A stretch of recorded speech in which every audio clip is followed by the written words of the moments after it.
Halo, saya Devano, presenter Artificial Intelligence dari TV1.ai. Menteri Luar Negeri Retno Marsudi menuntut Israel harus segera menarik mundur pasukannya dari wilayah Palestina tanpa prasyarat atau tunduk pada negosiasi apapun. Israel juga harus berkewajiban untuk melakukan reparasi baik kepada negara Palestina maupun rakyat Palestina. Suara tegas Indonesia atas pembelaan kepada Palestina itu disampaikan Menlu Retno saat berpidato di sidang Mahkamah Internasional atau ICJ di Den Haag, Belanda pada Jumat malam waktu Indonesia Barat. Berikut kami sampaikan cuplikannya. Rekan-rekan media yang saya hormati, pada hari ini 23 Februari sekitar pukul 12.00 waktu Den Haag, saya telah menyampaikan pandangan lisan pemerintah Indonesia di Mahkamah Internasional atau ICJ. Pada sesi persidangan advisory opinion yang terkait dengan konsekuensi hukum kebijakan ilegal Israel terhadap Palestina. I invite the next participating delegation, Indonesia, to address the court, and I call Her Excellency Ms. Retno Marsudi to the podium. Bismillahirrahmanirrahim.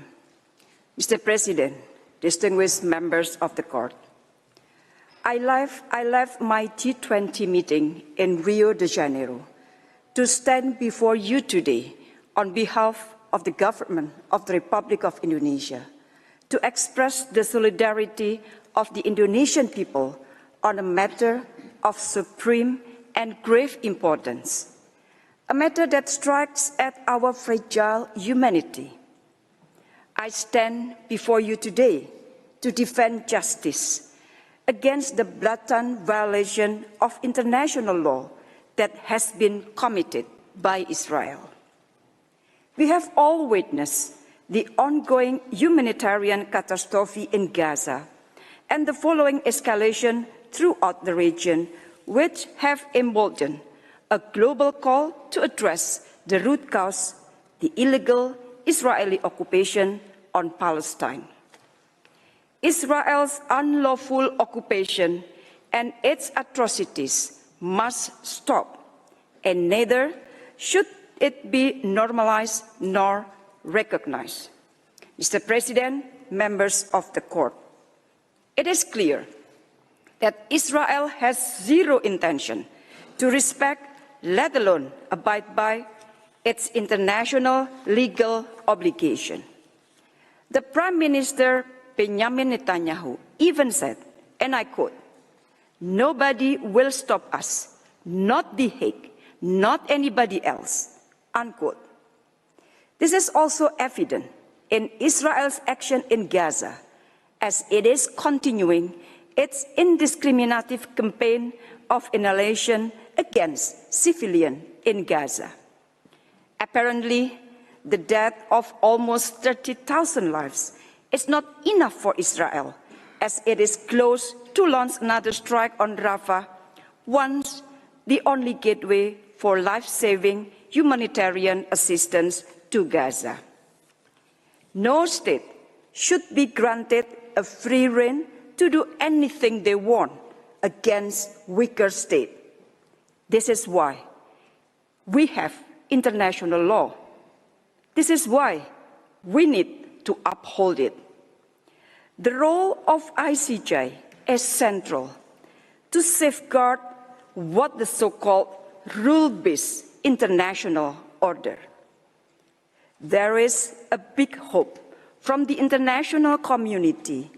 I repeat, a big hope that ICJ delivers a favorable advisory opinion to the interests of justice and humanity. Mr. President, members of the court, the hope is on this court. Against this backdrop, we all assume a collective moral duty to furnish information on the question submitted to the court. Rekan-rekan media yang saya hormati, intisari pandangan lisan Indonesia adalah dua hal. Jadi dalam pandangan lisan, saya menyampaikan dua hal besar. Yang pertama adalah penegasan bahwa ICJ memiliki yurisdiksi untuk memberikan advisory opinion. Bagian yang kedua adalah penegasan bahwa berbagai kebijakan Israel bertentangan dengan hukum internasional, dan kemudian kita urai apa konsekuensi hukumnya.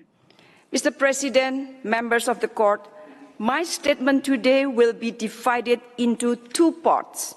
First, on jurisdiction, and second, on the merit of the case. First part, on jurisdiction. Indonesia maintains that the court has jurisdiction to render the advisory opinion, and there is no ground for declining to exercise such jurisdiction. My second part is on the merit of the case. Indonesia has made clear its legal argument on the question posed to the court as appeared in our written statement. Let me reconfirm Indonesia's position in line with the court view that the fulfillment of such right is an erga omnes obligation. In other words, all countries, I repeat, all countries have a legal obligation to respect that right and to contribute to its realization. Consequently, any endorsement or recognition of Israel's policies or practices that obstruct the right to self-determination of the Palestinians shall be unlawful. Mr. President, distinguished members of the court, I wish to elaborate on the legal consequences arising from these policies and practices by Israel.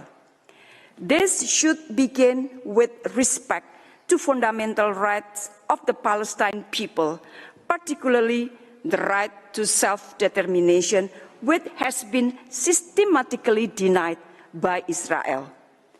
The court must pronounce that Israeli occupation is illegal as a whole.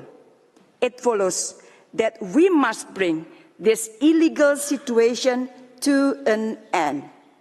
Israel must cease completely, unconditionally, and immediately all of its unlawful action and policies in the occupied Palestinian territory.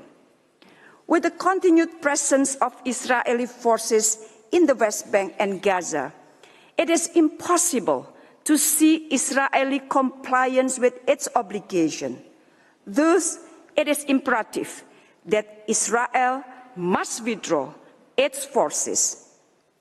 Given the illegal nature of the occupation, Israel withdrawal must neither be done with precondition nor subject to any negotiation. They must withdraw now.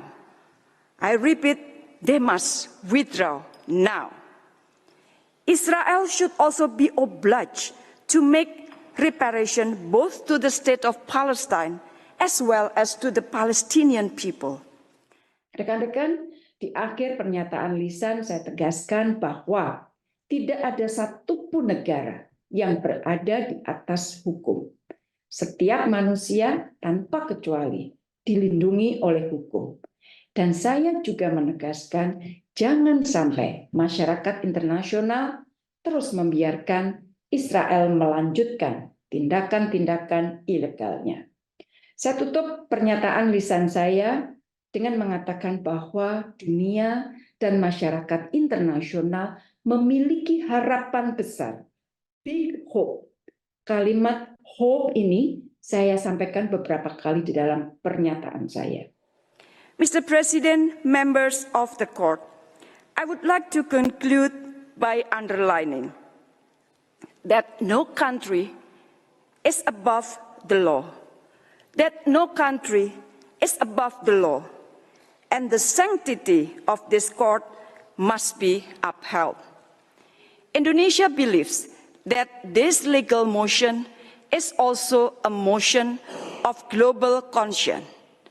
It should not be another item on the list, another proceeding to dismiss another call to go unheeded, ignored blatantly by Israel. Never again means never again. We founded our current international system with the conviction that every single human being, I repeat, every single human being, without exception, is protected by law. Every single human being, without exception, is protected by law. Thus, let us all contemplate upon this question. Should the international community continue allowing Israel to manipulate the use of international law to justify its illegal action against the fundamental rights of the Palestine? For Indonesia, we shall not.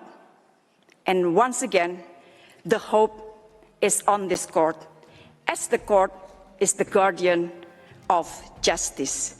I thank you very much. Sebagai informasi, ICJ menggelar jajak pendapat dengan 51 negara terkait legalitas kependudukan Israel di Palestina yang meliputi tepi barat, Yerusalem Timur, dan jalur Gaza selama 57 tahun. Jajak pendapat itu sudah digelar ICJ sejak Senin lalu. Adapun sidang jajak pendapat ini digelar menanggapi permintaan yang diajukan oleh Majelis Umum PBB. Panel hakim ICJ diperkirakan membutuhkan waktu sekitar 6 bulan untuk mengeluarkan pendapat mereka. Saya Devano, salam.